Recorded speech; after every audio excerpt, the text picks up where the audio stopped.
Hello and welcome. आज हम लोग जा रहे हैं स्टडी करने एवोगैड्रोज लॉ। लास्ट लेक्चर में हमने गैलुसेक लॉ सीखा था, सबको याद है ना।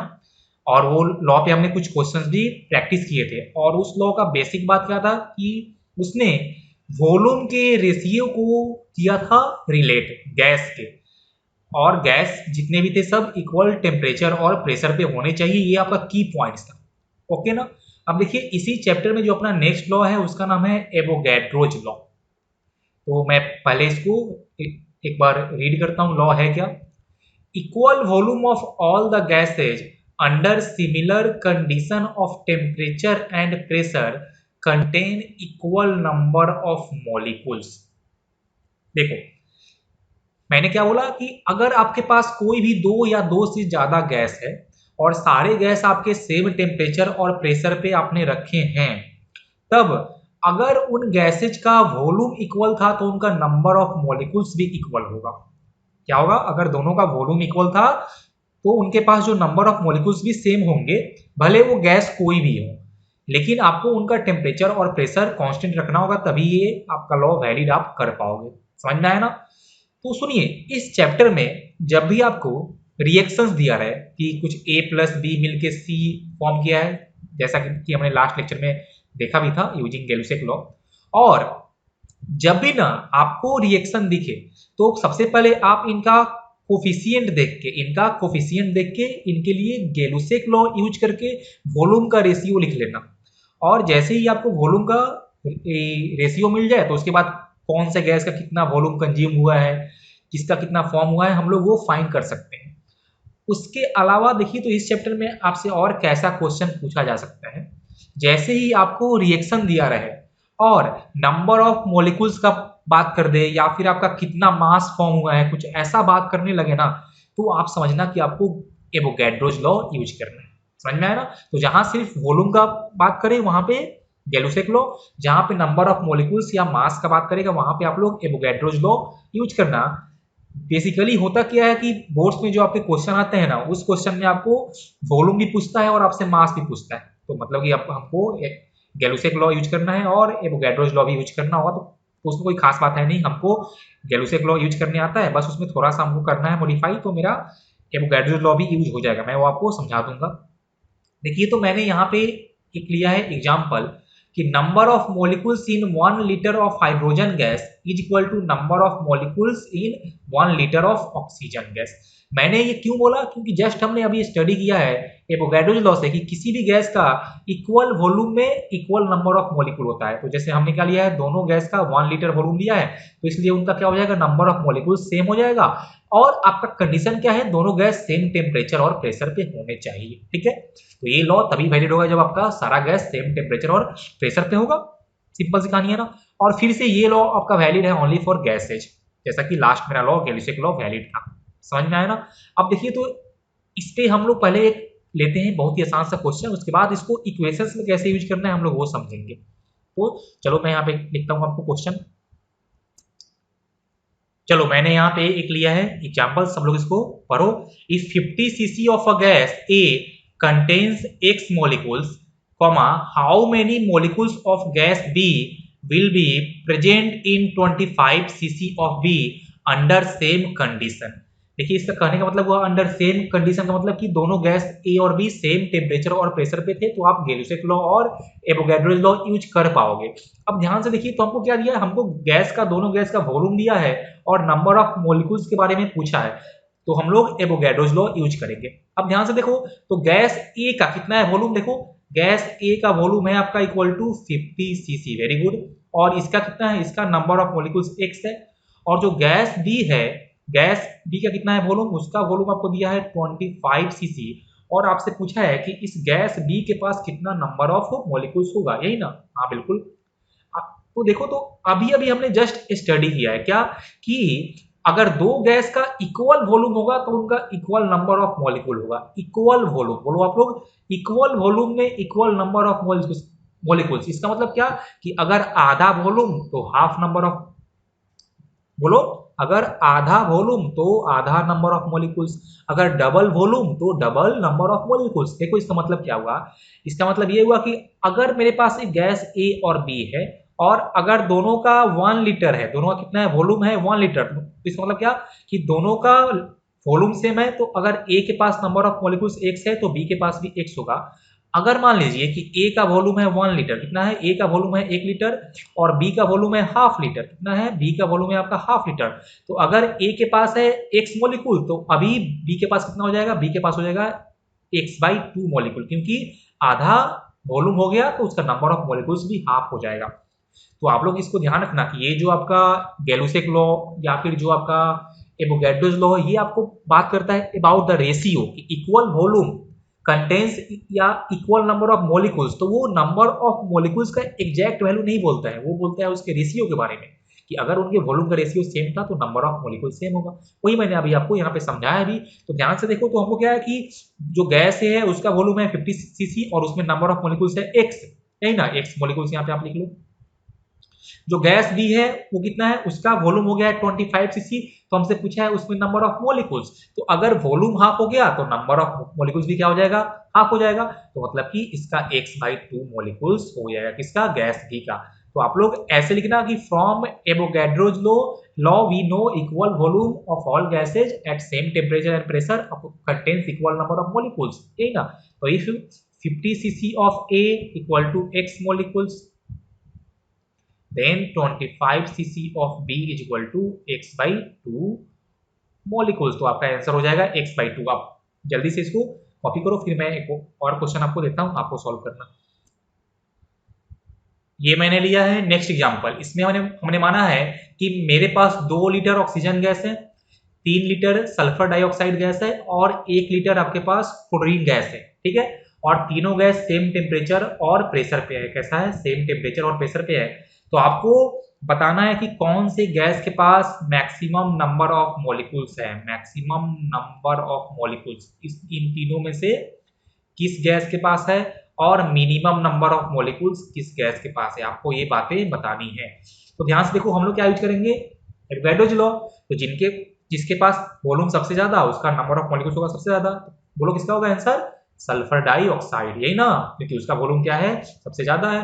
तो मैक्सिमम नंबर ऑफ मॉलिक्यूल्स किसका हो गया, सल्फर डाइऑक्साइड का, and minimum number of volume किसका हो जाएगा, क्लोरीन गैस का, क्योंकि उसका वॉल्यूम सबसे कम था। सबको यही आया ना, बेसिक बातें समझ में कैसे हमको करना है रिलेट। अब देखिए, तो ये मैंने बात किया है मैक्सिमम और मिनिमम वॉल्यूम का, ठीक है ना। ये जो आपका 2 लीटर ऑक्सीजन का था, 3 लीटर था सल्फर डाइऑक्साइड का और 1 लीटर था किसका, Cl2 का। अगर मान लो कि मेरे को क्वेश्चन में ऐसा मेंशन रहता कि if number of molecules of Cl2 is x, कि अगर Cl2 के पास x मॉलिक्यूल्स है, then find number of molecules of oxygen, तो हमको साफ दिख रहा है कि वॉल्यूम ऑफ ऑक्सीजन इज, वही ना, volume of oxygen is double of Cl2, तो उसका नंबर ऑफ मॉलिक्यूल्स क्या हो जाएगा डबल, तो उसका हो जाएगा 2x। Similarly number of molecules of sulphur dioxide कितना था, वो आपका आ जाता है 3x, क्योंकि उसका वॉल्यूम Cl2 के 3 टाइम्स है। सबको याद रहेगा ना, जल्दी से आप लोग इसको कॉपी करो, फिर इसमें मैं आपको कुछ और बातें बताता हूं। चलिए अब हम लोग सीखते हैं कि इस एवोगैड्रोस लॉ और गैलुसेक लॉ को कैसे कंबाइन करके हम इक्वेशन में यूज करेंगे। तो फिर से, जैसे कि आपको जब भी केमिकल रिएक्शन दिए रहें तो आप लोग उनको एक बार चेक कर लेना कि वो बैलेंस है कि नहीं। तो मैंने ऐसा मान लिया कि उनको बैलेंस करने के बाद आपका ए का कोफिशिएंट x आया है, बी का कोफिशिएंट y आया है और सी का कोफिशिएंट z आया है, और ये तीनों गैसेज हमने ऐसा मान के रखा है, और तीनों गैस आपके सेम टेम्परेचर और प्रेशर पे हैं, ठीक है।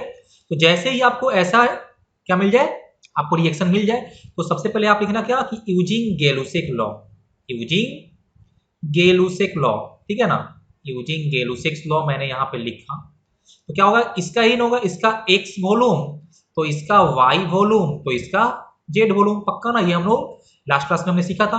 अब यहाँ पे x y z क्या है, x y z क्या एग्जैक्ट वॉल्यूम है, नहीं, ये क्या है, ये इनका रेशियो है, क्या है, इनका रेशियो है, ये सबको पता होना चाहिए। और हमने लास्ट क्लास में इस पे डिस्कस भी किया था कि आपका जो भी कोफिशिएंट आता है वो वॉल्यूम का रेशियो आता है, वो एग्जैक्ट नहीं आता है। अच्छी बात है सर, ये हमने यूज कर लिया है गैलुसेक लॉ। अब आप यहाँ पे यूज करो यूजिंग, बोलिए using Avogadro's law, using Avogadro's law. तो ये क्या था, equal volume contain equal number of molecules, equal volume contain equal number of molecules. इसका मतलब क्या कि अगर दो गैस का वॉल्यूम सेम है तो उनका नंबर ऑफ मॉलिक्यूल्स भी सेम होंगे, यही ना।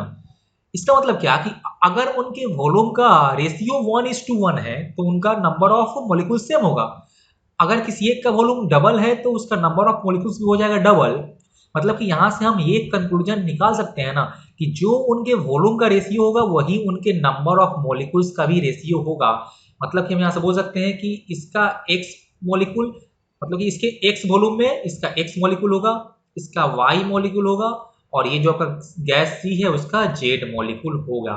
क्या मेरी बातें समझ में आई ना। अब देखिए फिर से ये एक्स वाई जेड ये आपका एग्जैक्ट नंबर नहीं है। एक्स वाई जेड ये क्या है, ये x/y/z ये आपका देता है रेशियो, ये कभी एग्जैक्ट नंबर नहीं देगा, ये आपको बता रहा है रेशियो। अच्छी बात है। तो अब आप लोग ये ध्यान रखना कि जो आपका होगा वॉल्यूम का रेशियो वही उनके नंबर ऑफ मॉलिक्यूल्स का भी रेशियो आएगा, और वही उनके नंबर ऑफ मोल का भी रेशियो आता है, वही उनके नंबर ऑफ मोल का भी रेशियो आता है, क्योंकि number of molecules is directly related to the number of moles. समझ में आया ना। अगर किसी गैस का नंबर ऑफ मॉलिक्यूल्स आधा है मतलब कि उसका नंबर ऑफ मोल्स भी आधा हो जाएगा। सबको समझ में आया ना।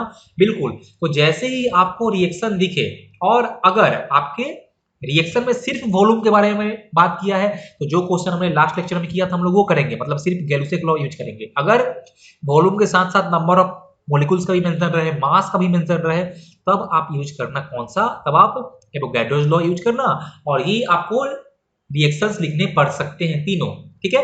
तो सबसे पहले हम लोग चेक करेंगे वॉल्यूम का रेशियो। जो होगा वॉल्यूम का रेशियो वही होगा उसके नंबर ऑफ मॉलिक्यूल्स का रेशियो, और वही होगा उसके नंबर ऑफ मोल्स का रेशियो। ये बातें अब आप लोग सब लोग अपने दिमाग में सेट कर लो। जैसे ही आपको रिएक्शन दिखे आप ये सब बातें लिख लेना। अब देखिए वही होगा उसके नंबर ऑफ मोल्स का रेशियो, तीनों का रेशियो आपका सेम होने वाला किसका बोलो, वॉल्यूम का रेशियो, वॉल्यूम का ratio equal to number of molecules का ratio equal to number of moles का रेशियो। अब देखिए इसमें एक और बातें क्या आती है, यहां से हमको क्वेश्चन में मास ऐसा हमसे हो रहता है, पूछा रहता है कि गैस ए का 20 ग्राम हमने किया है रिएक्शन गैस ए के 30 ग्राम से, तो गैस सी का कितना ग्राम फॉर्म होगा। अब देखिए इस टाइप क्वेश्चन हम लोग कैसे सॉल्व करते हैं। तो ये जो मैंने आपको स्टेप अभी बताया वो तो आपको यूज करने ही पड़ेंगे, 3 स्टेप, वॉल्यूम वाला, मॉलिक्यूल वाला, और ये आपका नंबर ऑफ मोल्स वाला रेशियो यूज कर लेना। अब देखिए एक बात आप लोग ध्यान रखना कि जो वॉल्यूम का रेशियो होता है वही नंबर ऑफ मॉलिक्यूल्स का रेशियो होता है, वही नंबर ऑफ मोल्स का रेशियो होता है, लेकिन वो मास का रेशियो नहीं होता है। ये बहुत ही इंपॉर्टेंट बात है, ये बहुत ही इंपॉर्टेंट बात है। इसका मतलब क्या कि अगर गैस ए का वॉल्यूम डबल है गैस बी का ना, इसका मतलब ये नहीं है कि गैस ए का मास हो जाएगा डबल गैस बी का। आप लोग ऐसा गलती कहीं मत करना। वो उनके नंबर ऑफ मोल्स का रेशियो देगा, वो उनके वॉल्यूम का रेशियो देगा, वो उनके नंबर ऑफ मॉलिक्यूल्स का रेशियो देगा, लेकिन वो कभी मास का रेशियो नहीं देता है। क्या मेरी बातें समझ में आई ना। तो मास का ratio is not equal to the volume का रेशियो, मोल्स का रेशियो या मॉलिक्यूल्स का रेशियो। तो अब सवाल उठता है कि सर हम लोग मास कैसे फाइंड करेंगे। तो जब भी आपको मास फाइंड करना हो तो आप सबसे पहले नंबर ऑफ मोल्स फाइंड कर लेना, क्योंकि नंबर ऑफ मोल्स का रेशियो आपको ये इक्वेशन से मिल जाएगा। और तब आपको मास फाइंड करना हो तो लिखना कि mass equal to number of moles into उसका मॉलिक्यूलर मास। सबको समझ में आया ना। तो ये बातें आप लोग हमेशा गांठ बांध के रख लो आप लोग कि वॉल्यूम का रेशियो हमको देगा, यहाँ से जो हमने जो इक्वेशन देखा, मॉलिक्यूल्स का रेशियो देगा, मोल्स का रेशियो देगा, लेकिन वो मास का रेशियो नहीं देगा। ठीक है ना, क्योंकि अगर दो गैस का नंबर ऑफ मोल्स इक्वल है तो उनका मास सेम नहीं होगा। समझ में आया ना। ये सब बात आप लोग याद रखना। इसको हम लोग जब क्वेश्चन सोल्व करेंगे तो आपका और भी क्लियर हो जाएगा। जल्दी से आप इसको कॉपी करो और ये लिख लो, फिर हम क्वेश्चन करते हैं। देखिए ये रहा अपना एग्जाम्पल, ये ICSE 2019 में क्वेश्चन आ चुका है। क्वेश्चन है कि copper sulphate solution reacts with sodium hydroxide solution to form a precipitate of copper hydroxide according to the equation. मेरे को ये रिएक्शन दिया है, देखो ये बैलेंस है, पहले से क्वेश्चन में दिया हुआ था। ठीक है ना। सब लोग एक बार इसको देख लो। पहले क्वेश्चन है कि what mass of copper hydroxide is precipitated by using 200 gram of sodium hydroxide. ये जो आपका है ना कॉपर हाइड्रोक्साइड, ये आपका फॉर्म होता है इसका प्रेसिपिटेशन फॉर्म होता है। आपको ये स्टडी करना है इन एनालिटिकल केमिस्ट्री चैप्टर में, उसमें कोई खास बात है नहीं, बस यहाँ पे हमको कोई कुछ काम है नहीं। यहाँ पे जस्ट हमने लॉ जो सीखा है एवोगैड्रोज लॉ वही यूज करना है मेरे को। अब देखिए तो इसमें मेरे को वॉल्यूम के बारे में कुछ चर्चा है नहीं, तो आप चाहो तो वो जो था ना step two write Gay Lussac law, आप उसको छोड़ सकते हो, सीधे आप किस पे आ सकते हो, सीधे आप नंबर ऑफ मॉलिक्यूल्स पे और नंबर ऑफ मोल्स वाले पे आ जाओगे, क्योंकि आपको यहाँ पे वॉल्यूम का कोई जिक्र भी नहीं है, सीधे मास पे आ गया है। तो मास के लिए मेरे को नंबर ऑफ मोल्स पे आना होगा ना, और उसके लिए मेरे को एवोगैड्रोज लॉ यूज करना होगा, ठीक है ना। तो मैंने यहाँ पे लिखा है सॉल्यूशन में सबसे पहले तो आप यहाँ पे लिख लो रिएक्शन, तो 2NaOH plus CuSO4 it gives Na2SO4 plus CuOH2। तो मैं गैलुसेक लॉ नहीं लिखता हूँ, सिंपल मैंने बोला according to Avogadro's law, according to Avogadro's law. तो देखिए इसका क्या है, सबसे पहले आपको चेक करना है कोफिशिएंट, ठीक है ना। तो जो सोडियम हाइड्रोक्साइड का कितना है कोफिशिएंट, 2 है ना, तो मतलब कि इसका हम लोग बोलेंगे कि 2 molecules of sodium hydroxide react with 1 molecules of copper sulfate, then it forms 1 molecule of sodium sulfate and 1 molecule of copper hydroxide। यही ना, ये आपका जो 2 मॉलिक्यूल 1 मॉलिक्यूल ये हमने लिखा, ये आपको बोल रहे हैं रेशियो, और हमने कहा था कि जो आपका होता है नंबर ऑफ मॉलिक्यूल का रेशियो वही आता है नंबर ऑफ मोल्स का रेशियो। इसका मतलब क्या कि 2 moles of sodium hydroxide react with 1 mole of copper sulfate, then 1 mole of sodium sulphate and 1 mole of copper hydroxide is form. Simple सी बात है। तो ये हमने मोल का रेशियो फाइंड कर लिया, ये हमने फाइंड किया है मोल का रेशियो। यहां से हमको क्या दिख रहा है कि number of mole formation for copper hydroxide is half of the number of mole of reaction of किसका, सोडियम हाइड्रोक्साइड। नहीं ना, मतलब कि अगर 2 मोल सोडियम हाइड्रोक्साइड का रिएक्ट करेगा तो 1 मोल कॉपर हाइड्रोक्साइड का फॉर्म करेगा। अब देखो तो मेरे को क्वेश्चन में क्या दिया है कि हमने 200 ग्राम ऑफ सोडियम हाइड्रोक्साइड का रिएक्शन कराया है, तो आप यहां से फाइंड कर लो कि उसका कितना नंबर ऑफ मोल्स रिएक्ट किया है। तो लिखो यहां से कि number of moles of sodium hydroxide taking part in reaction, तो क्या होता है ये ना कि उसका mass in gram divided by gram molecular mass, तो कितना उसका मास लिया है पार्ट, यही ना 200 ग्राम। अब आपको फाइंड करना होगा सोडियम हाइड्रोक्साइड का मोलिकुलर मास। देखो तो सोडियम हाइड्रोक्साइड का मोलिकुलर मास क्या होता है, तो सोडियम का होता है 23 प्लस ऑक्सीजन का होता है 16 और प्लस आपका जो H है उसका होता है 1, तो ये आपका आ जाएगा सिंपली 40 ग्राम। कितना आएगा 40 ग्राम। 40 gram is the gram molecular mass of यही ना सोडियम हाइड्रोक्साइड। तो मैंने यहाँ पे इसको 40 ग्राम से किया डिवाइड, यहाँ से कितना आ जाएगा, देखो ये आपका आ जाएगा 5 मोल्स। क्या हो जाएगा 5 मोल्स। इसका मतलब ये हुआ कि इस रिएक्शन में सोडियम हाइड्रोक्साइड का 5 मोल ने रिएक्ट किया है। अब हमको क्या फाइंड करना है कि कितना मास फॉर्म हुआ है कॉपर हाइड्रोक्साइड का। तो सिंपल सी कहानी है कि अगर सोडियम हाइड्रोक्साइड का 2 मोल होता रिएक्ट तो कॉपर हाइड्रोक्साइड का 1 मोल फॉर्म होता है, यही ना, मतलब उसका आधा फॉर्म हो रहा है। तो यहां से हम लिखेंगे कि number of moles of copper hydroxide form क्या होगा, यही ना, सोडियम क्या था, सोडियम हाइड्रोक्साइड का आधा, मतलब कि 5/2 इक्वल टू आप लिख दो इसका 2.5 मोल्स। तो इतना मोल फॉर्म हुआ है, इतना मोल फॉर्म हुआ है। हमको फाइंड करना है मास ना, तो मास ऑफ कॉपर हाइड्रोक्साइड, तो क्या होगा मास, बोलो number of moles into gram molecular mass. तो कितना है इसका नंबर ऑफ मोल्स 2.5। अब आपको फाइंड करना होगा ग्राम molecular mass of copper hydroxide, और ये सब आपको क्वेश्चंस में दिया रहता है, ठीक है ना। तो मैं आपको लिख के देता हूं कि मेरे को क्वेश्चन में क्या क्या इंफॉर्मेशन और दिया था। देखिए हमको क्वेश्चन में ऐसा मेंशन था कि atomic mass of copper 64, oxygen का 16 और हाइड्रोजन का 1। तो यहां से हम लोग फाइंड करेंगे कॉपर हाइड्रोक्साइड का ग्राम मोलिकुलर मास। तो इसमें एक एटम है कॉपर का, तो आप लिख दो 64, और 2 है किसका, 2 है आपका ऑक्सीजन का, तो 2 × 16 तो हो जाएगा 32, और 2 है हाइड्रोजन तो 2 हो जाएगा ना। तो आप इसको ऐड कर दो, देखो तो ये 32 + 2 34, ये मेरे ख्याल से 98 आ जाएगा। आप एक बार इसको चेक करो। ग्राम molecular mass of copper hydroxide is 98 ग्राम। तो मैंने यहाँ पे 98 ग्राम से कर दिया है मल्टीप्लाई। अब आप इसको बस सॉल्व कर लो कितना आता है।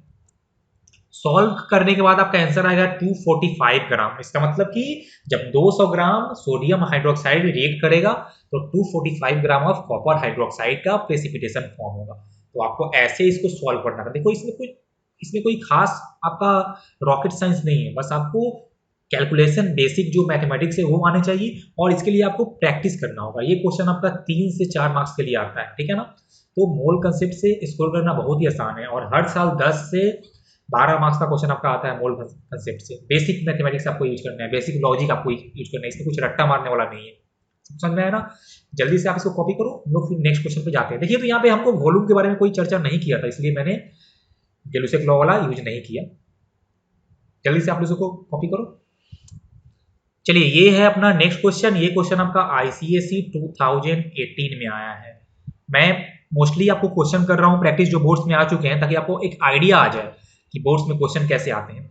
जल्दी से आप लोग क्वेश्चन को रीड करो और कम से कम नंबर 1 क्वेश्चन तो आप खुद से सॉल्व करो, क्योंकि ये क्वेश्चन नंबर 1 आपका जैसा हमने लास्ट क्वेश्चन सॉल्व किया है बिल्कुल उसी पैटर्न पे है। तो आप नंबर 1 सॉल्व करो, उसके बाद मैं नंबर 2 आपको बता दूंगा, ठीक है।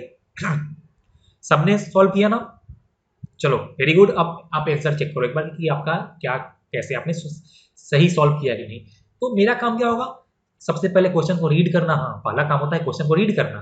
तो मैंने रीड की aluminium carbide reacts with water according to the following equation. हमको दिया है इक्वेशन, ये आपका जो है ना Al4C3, इसको हम लोग बोलते हैं एल्यूमिनियम कार्बाइड। तो ये आपका हो गया Al4C3 plus 12H2 gives 4AlOH3 is aluminium hydroxide plus methane gas. आपका ये जो CH4 है वो मीथेन गैस है, ठीक है। तो चलिए सबसे पहले हम लोग लिखते हैं रिएक्शन। Al4C3 प्लस 12H2O और यहाँ से आपको क्या मिलेगा, यहाँ से आपको मिल जाएगा 4AlOH3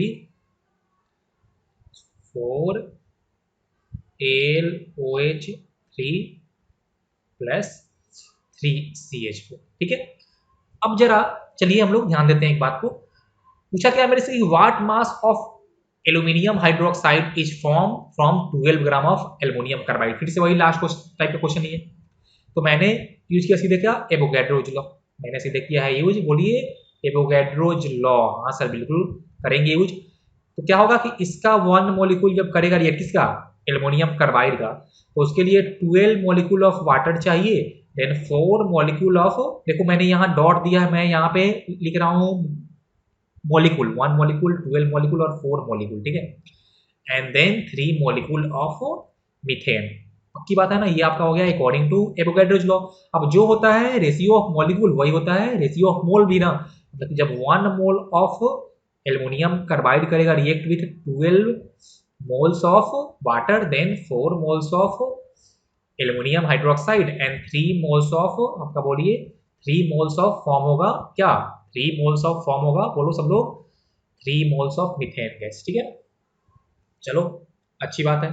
अब मेरा क्वेश्चन क्या था कि 12 ग्राम हमने लिया है एल्युमिनियम कार्बाइड का। तो सबसे पहले हम लोग फाइंड करते हैं कि उसका नंबर ऑफ मोल्स क्या था। तो number of moles of aluminium carbide. अच्छा एक बात आप लोग ध्यान रखना, ये जो मास वाला है ना कैलकुलेशन, ये आपका सॉलिड्स के लिए भी होता है वैलिड, ठीक है ना। ये आपका जो मास वाला है कि कितना मास इसका फॉर्म होगा, वो आपका it is valid for solid. लेकिन जो आपका था ना वॉल्यूम वाला कि 1 वॉल्यूम 2 वॉल्यूम, इसका वो आपका सॉलिड्स के लिए वैलिड नहीं है, लेकिन मास वाला आपका रिलेशन वैलिड है, ठीक है। चलिए, और गैस वाला, गैस के लिए आपका ये मास वाला भी और वॉल्यूम वाला सारा ही रिलेशन वैलिड होता है। सबको याद रहेगा ना। हाँ सर बिल्कुल, क्योंकि देखिए जो यहाँ पे आपका Al4C3 है वो आपका सॉलिड है, ठीक है ना। चलिए तो हम लोग बढ़ते हैं आगे।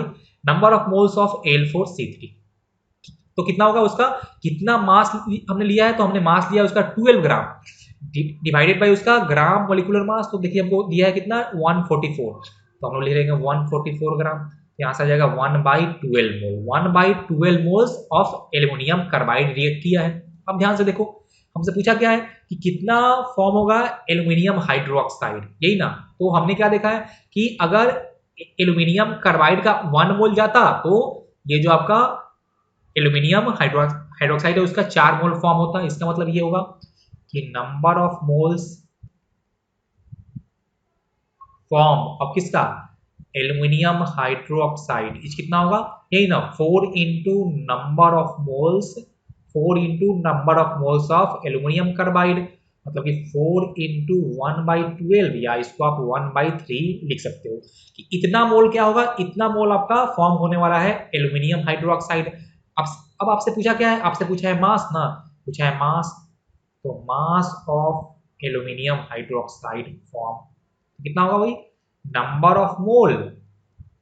ऑफ मोल्स इनटू उसका ग्राम मोलिकुलर मास। अब देखो तो मेरे को क्वेश्चन में कितना दिया है, 78 दिया है उसका ग्राम, बोलो 78 दिया है उसका ग्राम मोलिकुलर मास, तो 1/3 इंटू 78 कितना आ जाएगा, यहाँ पर आ जाएगा 26 ग्राम। तो ये आपका हो गया पहले का आंसर कि जब 12 ग्राम एल्यूमिनियम कार्बाइड करेगा रिएक्ट तो 26 ग्राम ऑफ एल्यूमिनियम हाइड्रोक्साइड फॉर्म होगा। जल्दी से आप लोग इसको कॉपी करो। अब देखो तो अपना नेक्स्ट क्वेश्चन वो क्या था कि what volume of methane at STP is obtained from 12 gram of aluminium carbide. देखिए यहाँ पे हमसे पूछा है वॉल्यूम, क्या पूछा है हमसे, वॉल्यूम पूछा है, और वो भी वॉल्यूम पूछा है मीथेन का, और मीथेन क्या होता है, मीथेन होता है गैस, तो उसके लिए वॉल्यूम का रेशियो आपको, आप लोग जो था ना लॉ फॉर वॉल्यूम वो आप लोग अप्लाई कर सकते हो। अब देखो तो यहाँ पे मेरे को एक खास बात मेंशन किया है, क्या, एसटीपी, क्या मेंशन किया है मेरे को, एसटीपी, कि हमको मीथेन का वॉल्यूम बताना है एट एसटीपी, और जब भी एसटीपी का कहानी आ जाए तो आपके मन में एक बात आनी चाहिए कि 1 मोल किसी भी गैस का एसटीपी पे 22.4 लीटर ऑक्युपाई करता है। तो क्यों ना हम पहले यहाँ से कितना मोल मेरा मीथेन फॉर्म हुआ है वो फाइंड कर लें और फिर उसको 22.4 लीटर से मल्टीप्लाई कर देंगे। बिल्कुल सर। तो अब आप ये फाइंड कर लो कि इस रिएक्शन में आपका कितना number of moles of methane form हुआ होगा। तो ध्यान से देखो क्या कि अगर 1 मोल ऑफ क्या जाता, 1 मोल ऑफ एल्यूमिनियम कार्बाइड का रिएक्शन होता तो 3 मोल्स ऑफ फॉर्म होता, क्या, 3 मोल्स ऑफ फॉर्म होता मीथेन। लेकिन यहाँ पे हुआ कितना है, यहाँ पे हुआ है रिएक्शन ऑफ 1/3 ना, सॉरी, यहाँ पे हुआ है reaction of 1/12 moles of aluminium carbide. तो आप लिख लो यहाँ पे कि number of moles methane forms इस क्या हो जाएगा 3 टाइम्स ना, 3 times number of moles of aluminium carbide, तो यहाँ आपका हो जाएगा 1/12, ये 3 इंटू 1/12, तो यहाँ से आपका आ जाएगा 1/4 मोल, मतलब कि मीथेन का 1/4 मोल फॉर्म हुआ है। अब हम जानते हैं क्या कि अगर इसका 1 मोल 1 मोल ऑफ एनी गैस, तो यहाँ बात कर रहे हैं मीथेन का, तो 1 mole of methane at STP कितना होता है वॉल्यूम उसका 22.4 लीटर। तो कितना वॉल्यूम के लिए हमको फाइंड करना है, हमको फाइंड करना है 1/4 मोल के लिए ना, तो 1/4 mole of methane at STP occupies, बोलो कितना 1/4 इंटू 22.4 लीटर। अब आप बस इसको सॉल्व कर लो, कितना आता है आंसर आपका, ये सॉल्व करने के बाद आपका आंसर आ जाएगा 5.6 लीटर। तो इतना आपका मीथेन का वॉल्यूम फॉर्म होगा। सबको समझ में आया ना। अगर आपसे पूछता कि find mass of methane form, तो हमको उसका कितना मोल फॉर्म हुआ है वो मिल गया है 1/4, तो उसमें हम लोग उसके ग्राम मोलिकुलर मास से मल्टीप्लाई कर दे तो हमको उसका मास भी मिल जाता है, इसमें कोई खास बात नहीं है। लेकिन हमसे यहाँ पे वॉल्यूम पूछा था तो हमको पता था कि कोई भी गैस एसटीपी पे 22.4 लीटर करता है, वही ना उसका 1 मोल, तो हमने मोल फाइंड कर लिया, फिर उसमें 22.4 लीटर से मल्टीप्लाई कर लिया। जल्दी से आप इसको कॉपी करो। अब हम लोग आते हैं, देखिए इसका जो पार्ट बी था, पार्ट बी का क्वेश्चन नंबर 1, ये मैंने आपको क्वेश्चन करा दिया था बहुत पहले ही। If 150 cc of gas A is contain X molecule, then how many molecules of gas B will be present in 75 cc of B। तो देखिए तो क्या हुआ कि वॉल्यूम हाफ हुआ है तो नंबर ऑफ मोलिकुल्स भी हो जाएगा हाफ, तो मतलब कि x/2 हो जाएगा आंसर कि 75 cc में गैस B का x/2 मोलिकुल हो जाएगा। याद है ना, सबसे पहले मैंने ऐसा ही क्वेश्चन सॉल्व किया था on the topic of Avogadro's law. Next question है कि name the law on which the above problem is based, तो क्या होगा एवोगैड्रोज लॉ हो गया, यही ना, कि हमने ये जो पार्ट 1 था वो हमने सॉल्व किया था यूजिंग एवोगैड्रोज लॉ। जल्दी से आप उसको कॉपी कर लो, फिर मैं आगे आपको क्वेश्चन देता हूं। चलिए तो ये रहा अपना नेक्स्ट क्वेश्चन, आप लोग वीडियो को पॉज करके खुद से भी ट्राई कर सकते हो, ठीक है ना। मैं क्वेश्चन को एक बार इसको रीड करता हूं।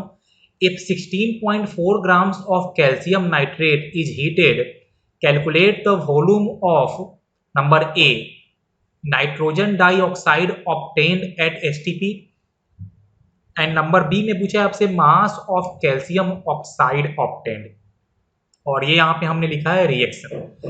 देखिए तो फिर से क्या पूछा है हमसे, नाइट्रोजन डाइऑक्साइड एक गैस होता है और उसका हमसे पूछा है वॉल्यूम एट एसटीपी। क्या पूछा है? Volume at STP. और हमको क्वेश्चन में सिर्फ ये पता है कि कितना 16.4 ग्राम ऑफ कैल्शियम नाइट्रेट को हमने हीट किया है, मतलब ये आपका जो कैल्शियम नाइट्रेट है इसका 16.4 ग्राम हमने हीट किया। ओके, तो अगर आपको नाइट्रोजन डाइऑक्साइड का वॉल्यूम फाइंड करना है एट एसटीपी तो हम क्या यूज करेंगे? पहले उसका कितना नंबर ऑफ मोल्स फॉर्म हुआ है वो फाइंड कर लेंगे, और हमको पता है कि उसका 1 मोल एसटीपी पे 22.4 लीटर किया होगा ऑक्यूपाई, तो नंबर ऑफ मोल में हम लोग 22.4 लीटर से मल्टीप्लाई कर देंगे, और नंबर ऑफ मोल फाइंड करने के लिए मेरे को एवोगैड्रोज लॉ यूज करना होगा। तो मैंने वो पहले लिखा अकॉर्डिंग टू एवोगैड्रोज लॉ। क्या लिखेगा कि जब हम लोग दो मॉलिक्यूल ऑफ कैल्शियम नाइट्रेट को हीट करेंगे तो 2 molecule of calcium oxide, 4 molecule of nitrogen dioxide and 1 molecule of oxygen form होगा। अब देखिए तो मेरे को क्वेश्चन में कैल्शियम, नाइट्रोजन और ये ऑक्सीजन का ग्राम एटॉमिक मास दिया था या एटॉमिक मास दिया था, तो हमने वहां से ग्राम मोलिकुलर मास जितने भी आपके रिएक्टेंट थे और जो भी आपके थे प्रोडक्ट उनका मैंने फाइंड कर लिया है। आप ये साइड से इसको एक बार चेक कर लेना कैलकुलेशन। अब जो होगा रेशियो ऑफ मोल वही होगा, जो होगा ratio of number of molecules वही आपका आने वाला है। बोलिए, वही आपका आने वाला है। रेशियो ऑफ मोल भी ना, मतलब कि हम लोग यहाँ से लिख सकते हैं कि जब 2 मोल ऑफ कैल्शियम नाइट्रेट करेगा क्या डिकम्पोज होगा हीटिंग के चलते, तो 2 mole of calcium oxide, 4 mole of nitrogen dioxide and 1 mole of oxygen form होगा। अच्छी बात है सर। चलिए, मतलब सिंपल सा कहानी क्या है कि number of mole of formation of nitrogen dioxide is double of the number of mole of decomposition of calcium nitrate. मतलब कि जितना हम लोग कैल्शियम नाइट्रेट का यूज कर रहे हैं रिएक्शन में उसका डबल मोल क्या फॉर्म हो रहा है, नाइट्रोजन डाइऑक्साइड फॉर्म हो रहा है। तो जरा आप ये फाइंड कर लो कि हमने कितना कैल्शियम नाइट्रेट का मोल लिया है, तो बिल्कुल हम लोग वही करेंगे। तो पहले आप लिख लो कि number of moles of calcium nitrate taking part in reaction, तो बोलो क्या होगा नंबर ऑफ मोल्स, उसका कितना मास किया है डिकम्पोज या फिर रिएक्ट इन ग्राम, तो 16.4 ग्राम डिवाइडेड बाई उसका ग्राम मोलिकुलर मास कितना है, देखो 164 ग्राम। तो मैंने यहां से किया तो ये आपका आ जाएगा 1/10। कितना आ गया? 1/10। मतलब यहाँ पे 1/10 मोल, या आप इसको 0.1 मोल भी बोल सकते हो। यहाँ पे 0.1 मोल ऑफ कैल्शियम नाइट्रेट हुआ है डिकम्पोज, तो यहाँ से आप फाइंड कर लो कि कितना mole of nitrogen dioxide form हुआ होगा। तो मोल्स ऑफ NOT फॉर्म, तो कितना होगा? यही ना, बोलो कितना है? डबल है ना, double of the moles of calcium nitrate. पक्का?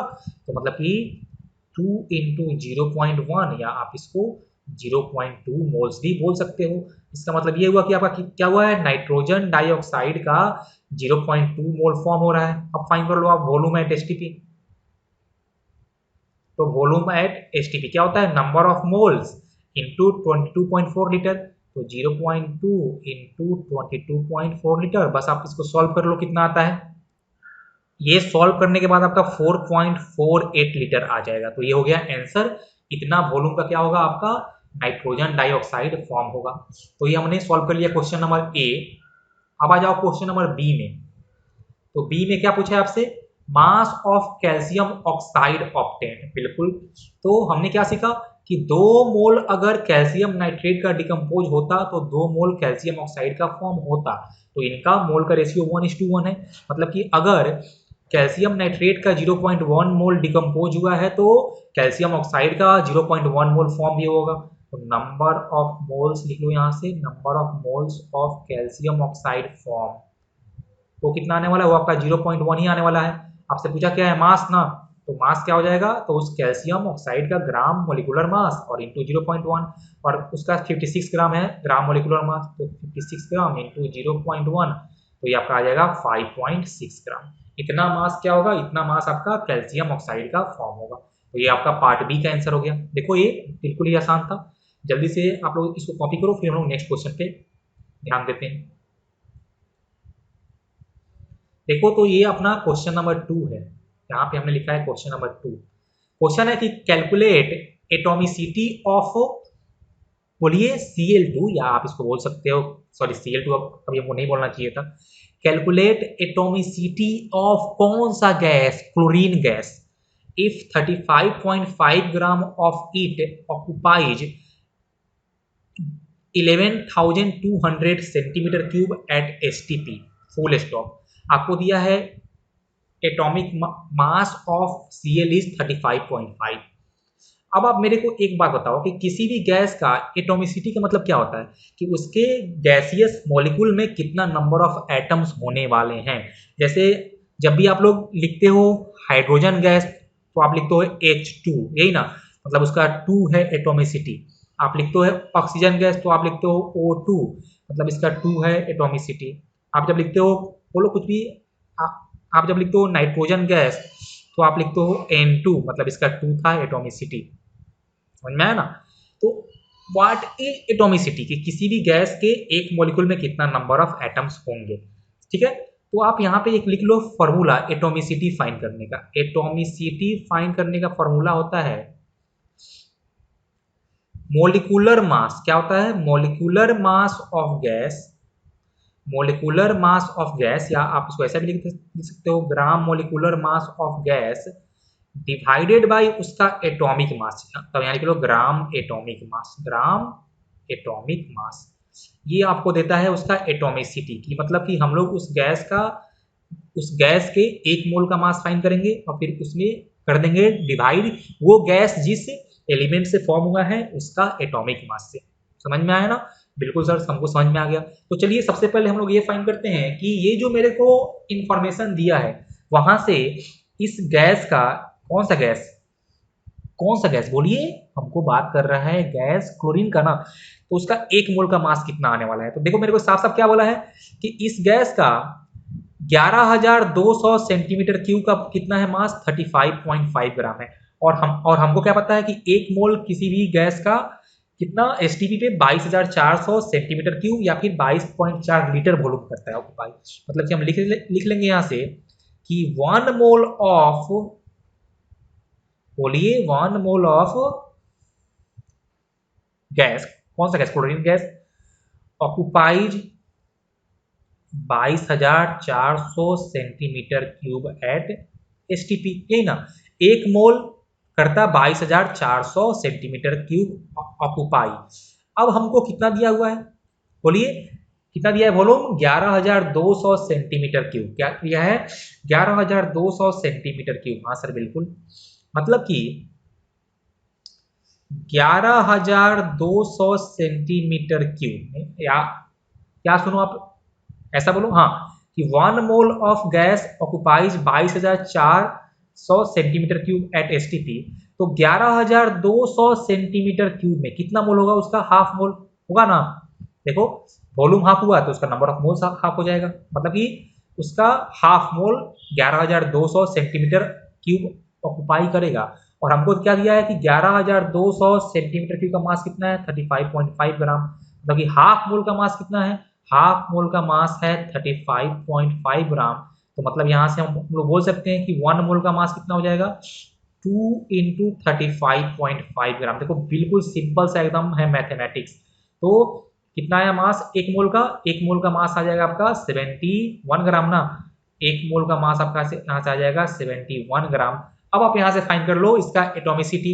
बोलो क्या था, ग्राम मोलिकुलर मास, तो क्या हो जाएगा 71 ग्राम, वही ना जो होता है उसका मास ऑफ 1 मोल। और बाई ग्राम एटॉमिक मास तो हमको दिया था 35.5, तो हमने लिख दिया 35.5 ग्राम। देखो यहाँ से आ जाएगा 2, क्या आ जाएगा कि उसका एटॉमिसिटी होता है 2, किसका, क्लोरीन गैस का। और ऐसे हमको पता भी था कि हम लोग जब भी लिखते हैं गैस तो हम लिखते हैं Cl2 ना, तो उसका 2 हो गया एटॉमिसिटी। तो ये आप लोग फॉर्मूला एटॉमिसिटी के लिए याद रखना कि जब भी आपको ऐसा इंफॉर्मेशन दिया रहे तो हम लोग ऐसे फाइंड करते हैं एटॉमिसिटी। बिल्कुल जल्दी जल्दी से इसको कॉपी करो, फिर हम लोग नेक्स्ट क्वेश्चन पे आते हैं।